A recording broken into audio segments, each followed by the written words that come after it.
Good morning, good afternoon, good evening. Thank you for joining us today. See, we have a lot of people who are popping in, so we'll give folks a minute to get connected. Hi, Andrea. Happy New Year. Same to you. Good to see you. Robert, hi. Welcome. Welcome back. Good to see you again. Happy New Year. Happy New Year. Great. I see a lot of names that I know. David New, good to see you, or see your name. And lots of new names and faces. Hey, Mark, thanks for coming on camera to say hi. Good morning. You know, as we are getting folks logged in here, I'm still seeing a lot of people connecting to audio. Welcome and Happy New Year to everybody. Let's start off with just a quick chat and see where we have people dialing in from. I am currently not in my normal Arlington, Virginia office. I'm actually in Tucson, Arizona, visiting my dad. So started the new year off with family. Where are you all from? Portland, Rancho Mirage, beautiful California, Denver, Annapolis. Hey, Mark, we're neighbors. We're just up the road. Great. Dieter from Vienna. So far, that's the furthest away we have. Yay. Greensboro, New York City. Nice. How are things settling in out there, James? Hopefully things are settling down a bit. You've been in our news for the last week pretty solidly. Frozen Michigan. Rebecca, my husband's going to be there next week.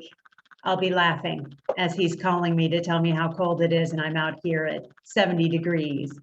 And in Boston, you're probably under a lot of snow too. And Norbert's from Munich Arnold. So great, thanks everybody. It's lovely to have you here today. I know we started a couple of minutes late. I was fussing around with some technical details. So I'm not going to spend a ton of time with the prepping up of our slides today. You should all be able to see the slides on the screen. Okay, today we're going to talk about a new kind of New Year's resolution. And any of you who follow our blogs will probably recognize some of this because it's based largely on a blog post that Charlie Green wrote. Gosh, it's been over 20 years now, I think, about how to transform how you think about New Year's resolutions. So just a few bits of housekeeping. We are recording this. If you don't want to be recorded, you can close your camera, you can make sure that you're muted, or you can opt just to not be with us today.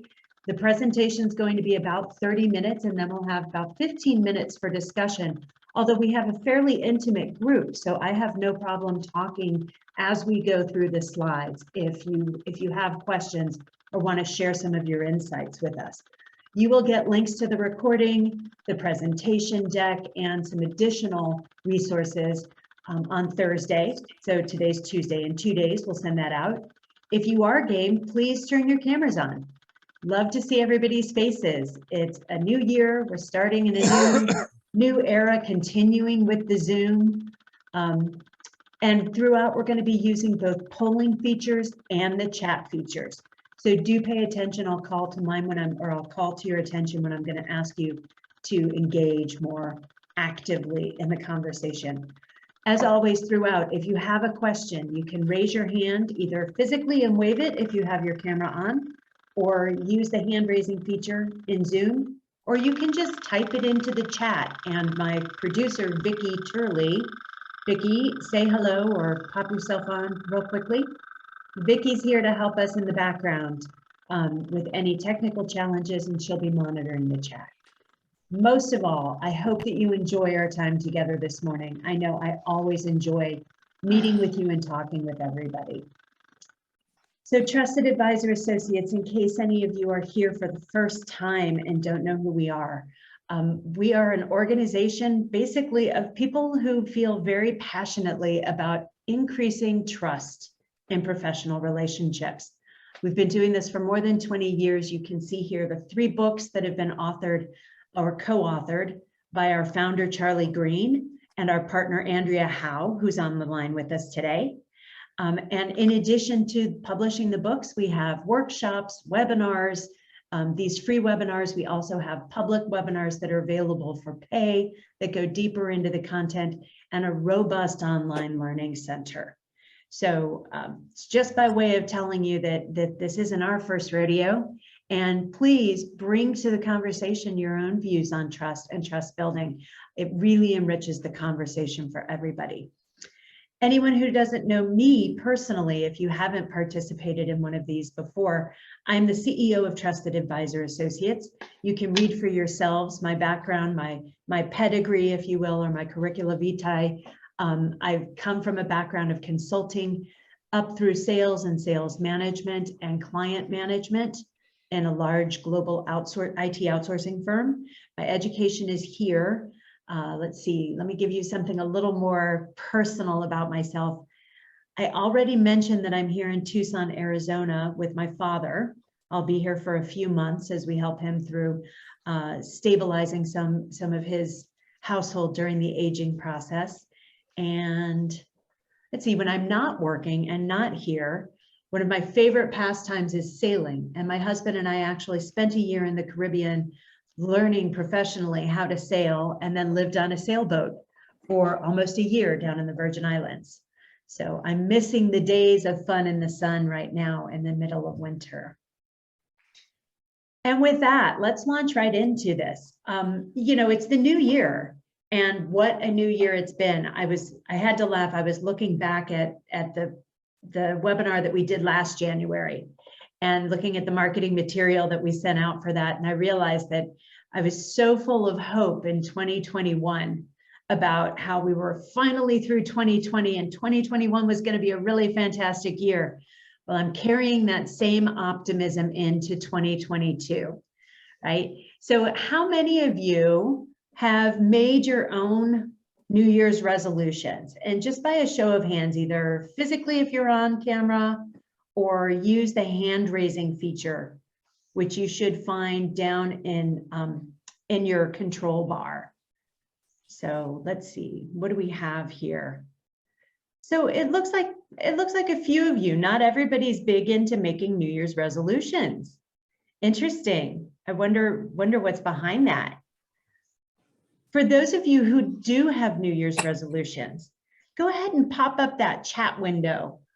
And I'm curious if you would share with us, please, just one of your New Year's resolutions. Let's see what these look like.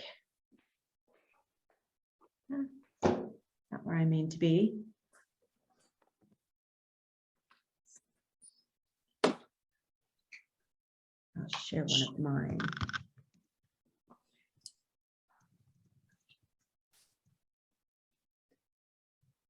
Nice. Exploring and learning new things through travel. Self-compassion. What a great one. More mindfulness, Becky. Good. Personal health and well-being. I love that word, mindfulness. Right? And I know it's been a little bit overused, but it's such a great feeling of centering and self-awareness. My big one this year is living every day to the fullest, getting out of feeling like I'm always waiting for something to begin mode. Who else is running Carpe Diem? Yep. Who else is willing to share one of your New Year's resolutions? And it's okay, for some of you, this may be the first time you've really thought about it. And I don't know. So we have a couple of people from Germany. So Norbert, or I'm just going to pick on you because your picture's up front. Do you do New Year's resolutions? Is that a typical? And you're on mute. We have everybody muted. Yes, it's typical. And even I have one resolution this year. Normally, I don't have them. Really? I have one. All right. Good. So stretching in a new direction this year. I love it.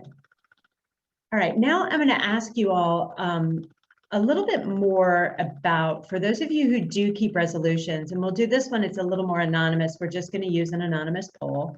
How long do your resolutions typically last? Right? So is this something that once you set your mind to it, you're good through the whole year and you really stick with it? Or maybe things start to peter out after a few months. You're really good in the beginning, but it's hard to hold on to it for a whole year as things start to change. Or you might just be lucky to get to the end of January. I know there's always a big flurry over here in the States of people who sign up for gym memberships. And then it always kind of dies down starting in February. Or maybe you just kind of, oh yeah, I thought about changing something. I wonder what that was. Vicki, let's launch this poll and see how people do with lasting New Year's resolutions.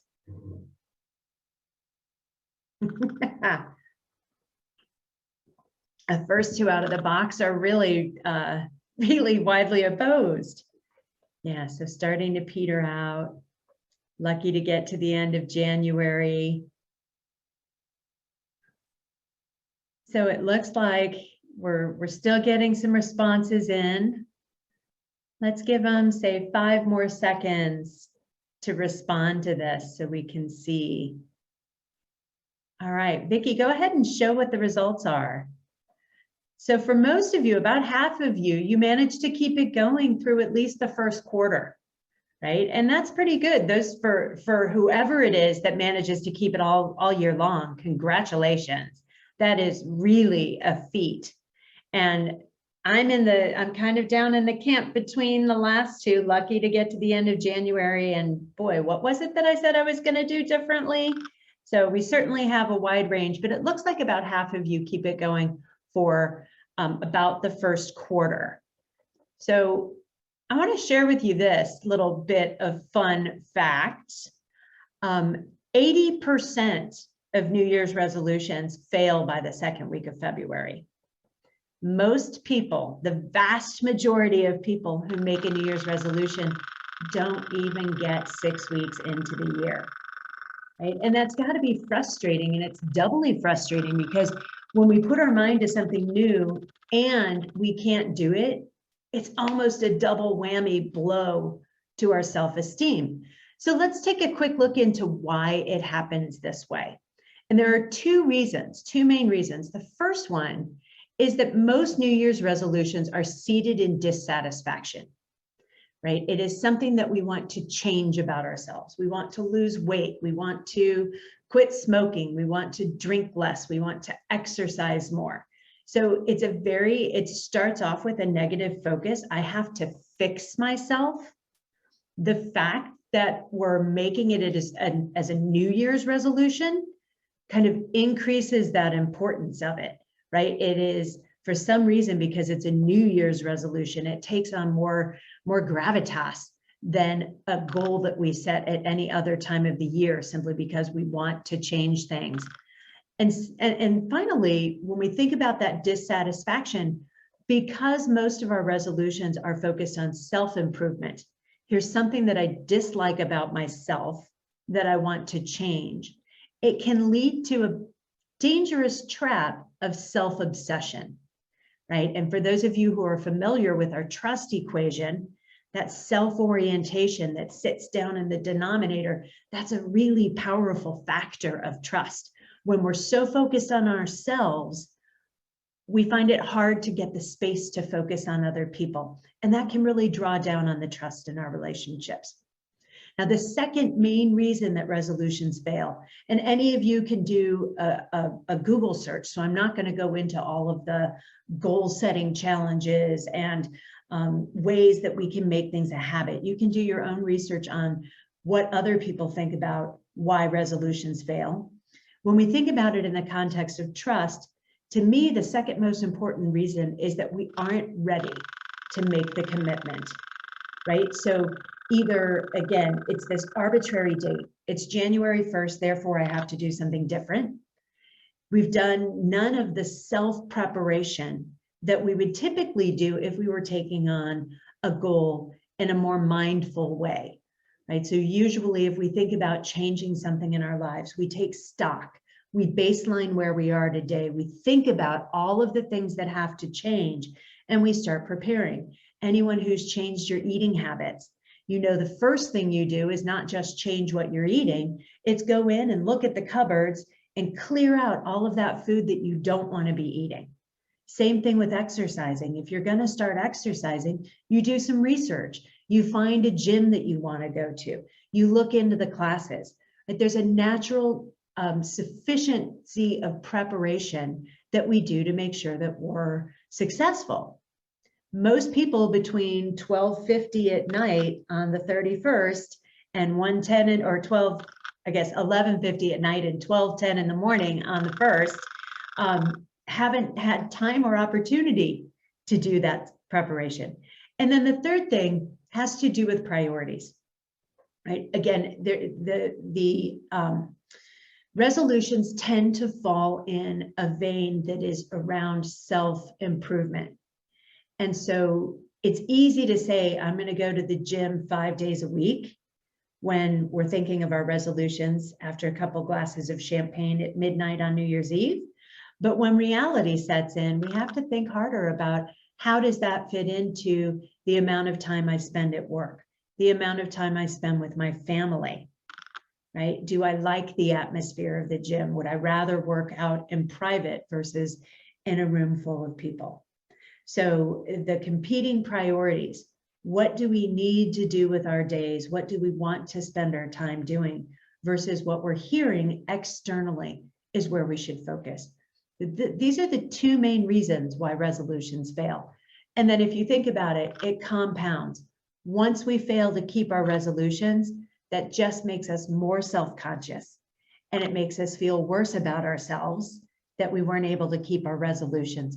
So it has the opportunity to become a downward spiral. So what do we do about it, right? This is always about change. New year, new mindset. 365 days in the year means 365 opportunities to change things up. So in a phrase, a simple phrase, the new mindset around resolutions, stop focusing on the negatives, stop worrying about yourself and how you look relative or how you are relative to what other people feel.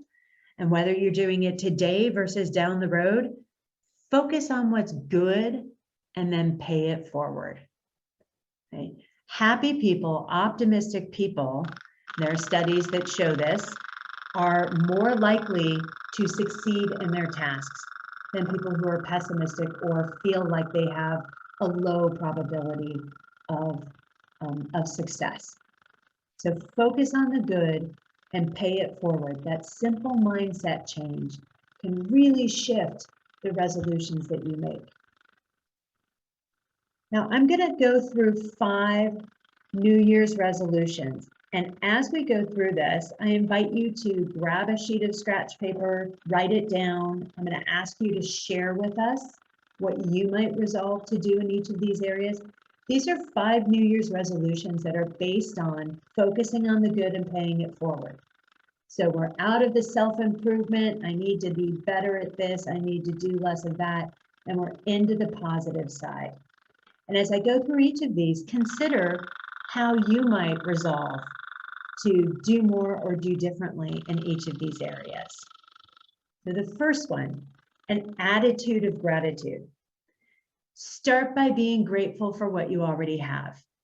I already shared that I'm in Tucson, Arizona with my dad, and it is a very difficult situation for me. It's full of stress. He's nearing the end of his life. He needs a lot of support. I'm scared. I think he's scared. My siblings are both back on the East Coast. They're calling me daily, at least, for updates. What's happening? What's going on? When do we need to come out there? And in the middle of it all, I have managed to be grateful simply for the fact that I get to be here with my father, right? So there's lots that I think I could be doing differently, but at the end of the day, just being here is such a blessing. So few people have the opportunity. So start by being grateful for what you have. Look for the silver linings. You may keep a master list. You might want to sit down and write down a whole bunch of them this afternoon or this evening. Maybe you're the type of person who wants to reflect at the end of the day. Find one thing that you're grateful for every single day. Or maybe for you, it becomes more real when you share it with someone. Share it with a spouse or with a significant other, or even with a colleague or just a friend, right? But find those things that you're grateful for. Now, if you want to jot down for yourself on a piece of paper, also, I'd love it if you'd be willing to share with us, either through the chat or with this small of a group, you can just come off mute. What's one thing for which you are grateful as we start 2022?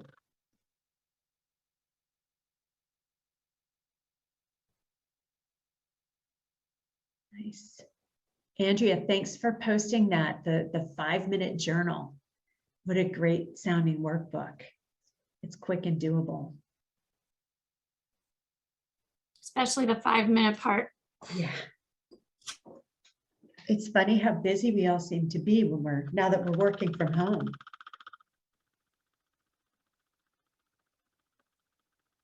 Who else? And again, feel free to pop off mute if you want to just share. Family, yeah, family and health. These are good. So much to be grateful about. Kids. Yeah. David, how old are your kids? They are 19 and 16. Oh, nice. So old enough to kind of take care of themselves, but young enough to still be really part of your life. Yeah, for sure. Mark, I agree with you. I have fallen in love with Arizona. It's just gorgeous here. Sense of humor. Linda, how important has that been for the last couple of years? Yep, great, good. So I love that you all are finding those things for which you're really grateful. Let's go through some of the other opportunities to shift to a new kind of New Year's resolution. In addition to having an attitude of gratitude, right? And it's something that we can foster. Another way that you can stay positive and pay it forward is to show appreciation, right? Tell others what you appreciate about them. And this has an interesting impact when it comes to trust building, right? Again, for those of you who are familiar with our trust equation, and if you're not familiar with the trust equation, I'll be sending out a link to that with our follow-up email, right? But this is a powerful resolution because it increases the intimacy and it helps you manage your self-orientation. So when you're thinking about the other person and you're really thinking about what is it that I appreciate about them, it keeps your mind off of yourself. And so it's another way to both pay it forward and keep us out of that self-obsession trap that tends to come with our New Year's resolutions. I'll share with you, I mentioned that my husband and I learned to sail and lived in the Caribbean. We became very close friends with a couple who were also living there at the same time, and they're from Indianapolis. And when we both left island, I think we left first, they left about a year after us, and we kind of lost touch with each other, right? Because they were in a totally different city. We had already come back to our lives and kind of got back into things. And then one day, out of the blue, I got a text from Lindsay, and it just said, "I'm thinking of you. Hope everything's great." And I thought to myself, I'm actually telling the story for the next resolution, but I'll finish this story now. I thought to myself, what an incredible, uplifting moment to hear that just out of the blue. Now, remember that story because I'll come back to it. I got myself lost in these. So showing appreciation, telling others what you appreciate about them, it doesn't have to be anything huge, right? You don't have to go out of your way and make a big speech. It might be just something as simple as saying, I loved how clearly you brought that comment up. It really made me see things differently. So size doesn't matter. Sincerity does. I loved how you made that comment. It changed how I view the world is infinitely, can be, depending on the authenticity of it, infinitely more important for someone to hear than, wow, I like your shoes. or that tie looks great today, right? So think about how sincere you are in telling someone what you appreciate. And then I encourage you to try surprising someone. Maybe it's the barista when you stop in for a cup of coffee. You know, just a little, wow, you're always so cheerful and that makes my day. So let's go back to the chat. And I want to just ask you to share, what is one thing that you appreciate about someone? You can choose to tell us who it is or not, it's up to you. But something you appreciate.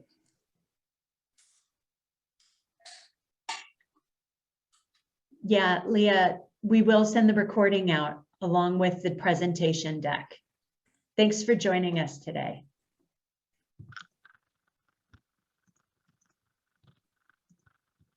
My own. Actually, I'll just tell you, one thing I really appreciate is how generous my dad's friends have been with us. I'm actually sitting in a condo that my dad's friends have just given to my husband and me and my siblings to use as we're here for some unlimited amount of time. So the generosity of his friends. David, I have associates who are super organized too, so I can identify with that one. Good. Great appreciation. So obviously what's going to come out of my mouth next is, as you're thinking of this, find the opportunity to tell them. And that leads us into the third new kind of New Year's resolution, which is extend yourself. Now here is that story that I started to tell a little bit early because I've just had it in my mind for the longest time because I need to reach out to Lindsay. It's been so long. But find a way to let others know that they're important to you. And it doesn't have to be anything big. Something as simple as a text out of the blue that says, hey, just thinking of you. I hope you're well. It also doesn't have to invite response, right? So there's, we talk a lot about the reciprocity that comes with trust building. And often if you send a note to someone and say, hey, I'm just thinking about you, they will respond. Thanks, that's so great to hear from you. Or gosh, you were just on my mind too. So reciprocity is a natural aspect of trust. But if you send something that makes it very clear that you don't expect a response, right, then you relieve them of feeling any burden or any guilt, or gosh, now I've heard from them, I need to, you know, how are you? Can even be a guilt-provoking response. Oh, I don't have time to respond to this text right now. I'm so glad. And then suddenly, I'm so glad to hear from you turns into, I have obligated you to take some action when it may not be right for you. Andrea, I love the word spacious. And I invite you, if you want to jump in on this one, because I'm kind of pulling it from conversations that I've had with you, Andrea, about not obligating other people on the other end and then naturally being rewarded back. Well, I think I ranted on a weekly tip when my mother was dying in 2021 about how challenging the well-meaning texts and calls that I got were when people just constantly wanted to know, how was I? Like I was always being asked, how are you? How are you? And sometimes even if it was a good day, it was just exhausting to respond. But the I'm thinking of you is just, it conveys the same power without the obligation. And very often it was energizing to me. So then people did get a response. I love it. And the third one on here, right? This is also from Andrea. And it's a handwritten note. You know, we've talked for years about the power of writing a handwritten note.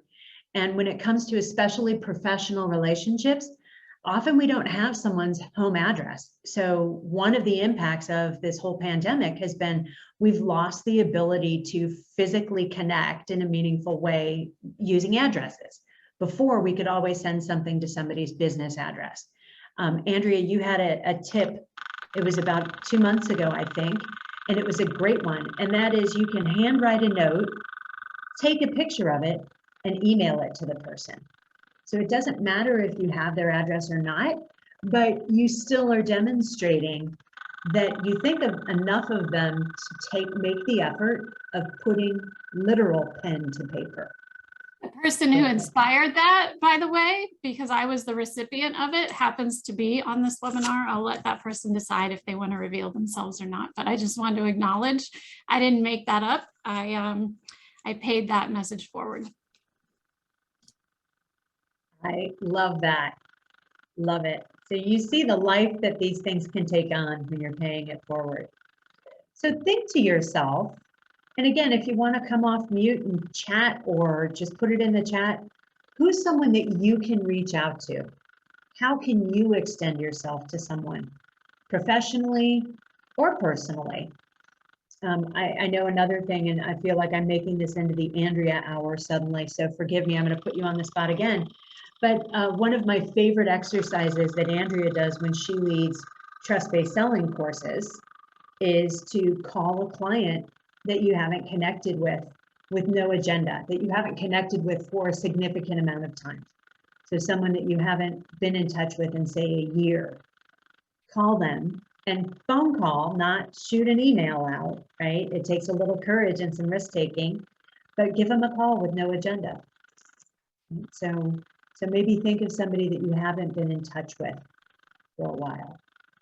Credit goes, by the way, just to be clear, to our colleague Charlie Green for that as a practice. I'll take credit for building it into workshops. And at this point, having had literally hundreds, maybe over 1,000 people do that in the last few years, but that's a Charlie Green best practice. And it's a brilliant one. It is, and I'll tell you, I did it at a workshop one time, just over lunch. You know, said, okay, your challenge over lunch is call one person, one client that you haven't spoken with. And so everybody comes back from lunch and I said, okay, so what did what happened? How many of you actually called? What were the responses? That these are not typical results, right? I'm doing my diet commercial disclaimer here. One of the guys reached out to a former client who had moved to a different company. And by the time he came back from lunch, he had an invitation for the next weekend to be on the new company's private jet with his former client and the CEO, traveling halfway across the country to see a baseball game. So everybody isn't going to have those results the first time they do it, but you can get some pretty extraordinary results with just a quick phone call. David, I love that, to reach out to one of your trusted advisors and let him know what an impact he's had on your life. I bet that's going to be a great conversation. All right, let's go into the fourth new kind of New Year's resolution. This should not be a surprise to anyone that it's showing up here on our top list of 5 ways to be positive and pay it forward. It is listening. And when I say listening, I don't mean pausing to think about what it is that you're going to say next when somebody's telling you something that is important to them. Truly being in the moment with that person. Use listening as a gift that you can give every day. And the best thing to me about listening as a gift is that it not only doesn't take anything for you to give it as a gift, there's no outlay on your part except to pause the constant chatter in our own heads that keeps us sometimes from listening. It also gives back, usually many, many times, what the effort is to put into it, right? So the next time you have an opportunity to listen to somebody, consider, rather than thinking about how to solve whatever problem they're sharing with you in the moment, being curious about it, being empathetic, really understanding, taking the time to understand what's happening to them and responding to that in the moment. I loved Andrea's comment about getting all the texts saying, how are you? How are you? And any of us who's been in a difficult situation like that, if we stop to think about it, we'll recognize what someone's going through, right? And so it's almost, we almost get into these societal shorthand norms where we just go on autopilot. Someone's having a difficult time, therefore I am supposed to say, how are you? And if we short circuit that a little bit and take the time to think about what the person's actually experiencing and then listen to them, right? Let go of our own agenda I need to be seen as being kind, or I need to demonstrate that I can do this, or I have thought about that. Our listening becomes richer and we gain as well as the other person. So this one, I'm not going to ask you to share. You can share if you'd like, but mostly for yourselves, jot down at least one and up to 3 people that you can listen to in a new way, differently from how you've listened before. I know for me, and this is a perennial, it's my husband. You know, we come together, and especially now he's back in Virginia. And so we have phone calls, and our phone calls tend to be, okay, hey, how's it going? What's happening with the house? What's happening with your dad? And we're just going through the checklist of things. So he's somebody that I always try to be more focused on listening truly to him rather than just letting the pattern kind of go through.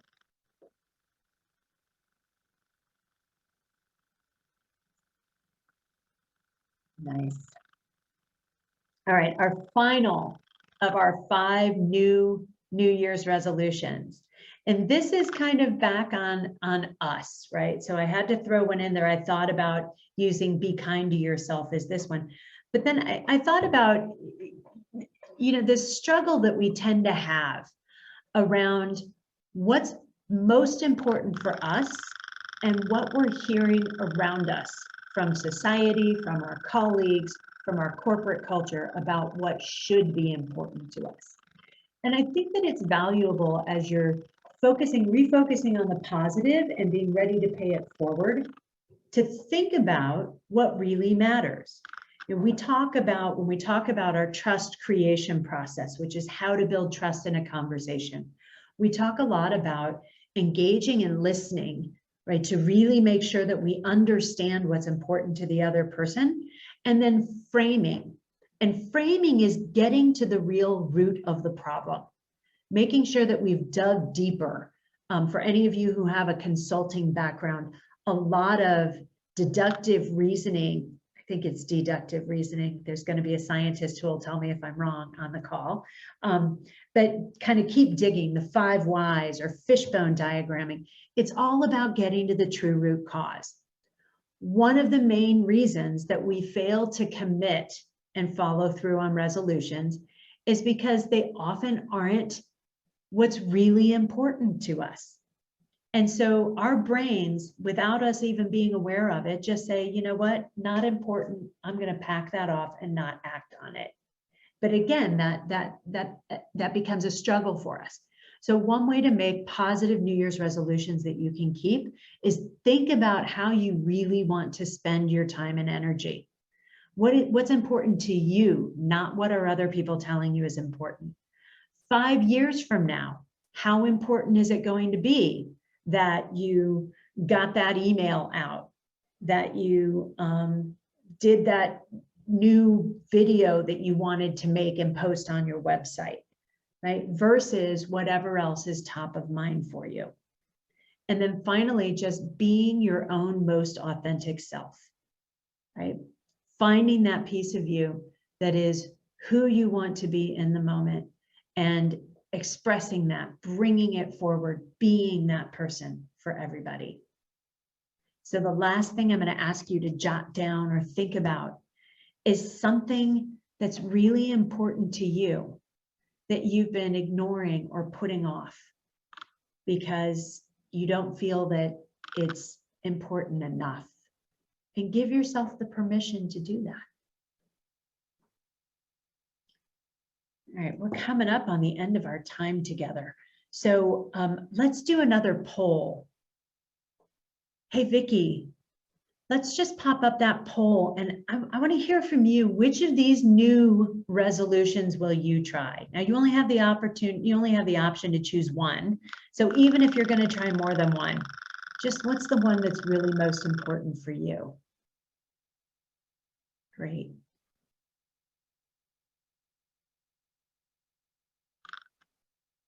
Yeah, that really matters seemed to resonate with a few folks.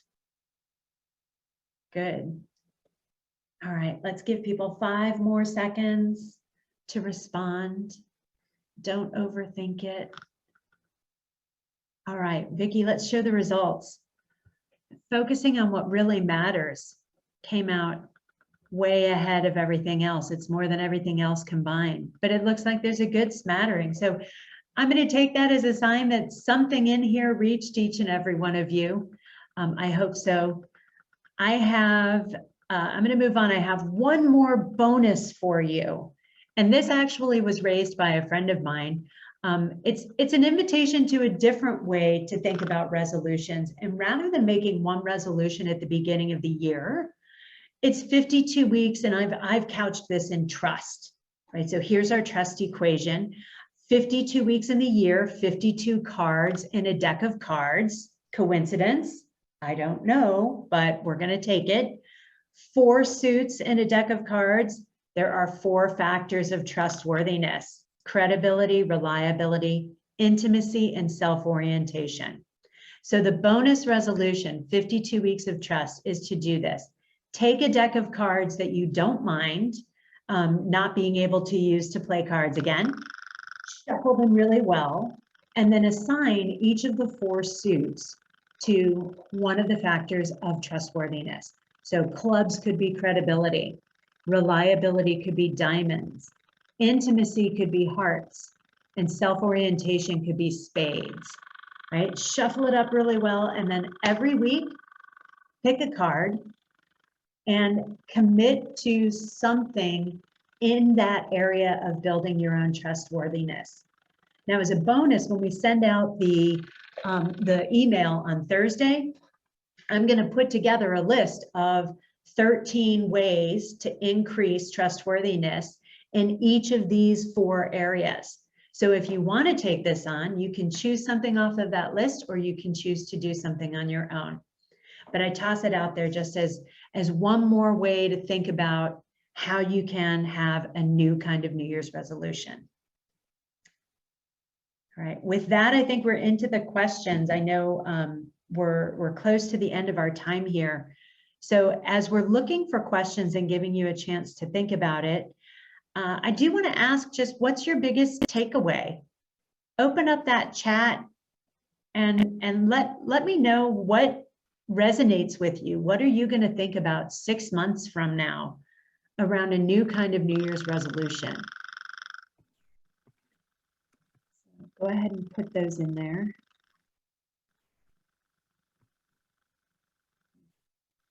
And Vicki, I think we have a quick poll on how we're doing. All right, we'll just ask you to just give us, I know folks are starting to sign off, so if you can just give us a quick, how do we do here? And Norbert, you have your hand raised. Hi. Did you want to make a comment? I'd like to ask you a question, if you don't mind. No, please. You had this advice to be curious on one slide. I'm listening. And I'd like to ask you what is your idea on not being too curious to push someone in the corner by asking questions? Because if you ask these questions, it feels sometimes a bit pushy to hear someone curious. So what is this and what is this? And if the questions are hammered out. So I wouldn't have put the curiosity on the first place, maybe on the third of that slide, but maybe you have another idea how you be emphatic without being curious, or be not curious too much. I love it. So it sounds like, Norbert, what you're asking is how do we balance out being curious with being intrusive or, overly. I'll say this, that's going to be a judgment call, right? I mean, you need to be able to read the other person and see. I'll give you 2 tips towards doing that. The first is, it's probably more curious than you think, right? That line is probably not as, how do I say this? You're probably not being overly intrusive when you think you are edging into that territory. So always in building trust, always be willing to take a little more risk than you think you might be comfortable with, because the fact that you're willing to take that risk, and risk being intrusive, really sends a message that you care enough to be curious. And that will often outweigh any negative from having overstepped. The second tip, and Vicki, if you can just make a note that I'll send along a link to our name it and claim it technique. And it's name it and claim it is a technique that we use to make taking risks feel less risky. And it's simply this: 4 words to let you say what it is that you're concerned about, what's maybe holding you back from taking that risk, at the risk of. So if you preface that with, at the risk of seeming to be intrusive, I'm curious about this, or what was that like? And I'll give you one more, which is, rather than being curious doesn't necessarily mean asking questions, which can really become a bit of a, it feels like someone's being interrogated. So you can always swap out the questions for statements. Oh, that's interesting. Say Right. more, tell me more, right? Or even just a curious and open facial expression and a nod to go on speaking. Does that help? Yeah, sure. That my experience is not to ask questions, but to give time, and it's time consuming, because the most interesting points come when nobody's saying anything, and then the other one starts telling everything. You couldn't ask for that. So it's always interesting to share the idea of how you manage. So thank you for your response. Thank you. Great question. Thanks. Other insights or questions from our group? I see we still have a fair number of folks stayed on the call. Long. Thank you.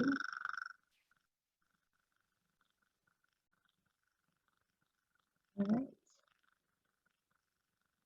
All right, everybody. Thanks so much for your time today. It was great seeing so many faces at the new year. You can always reach out to us, and you'll hear from us on Thursday. Have a great rest of your day or evening.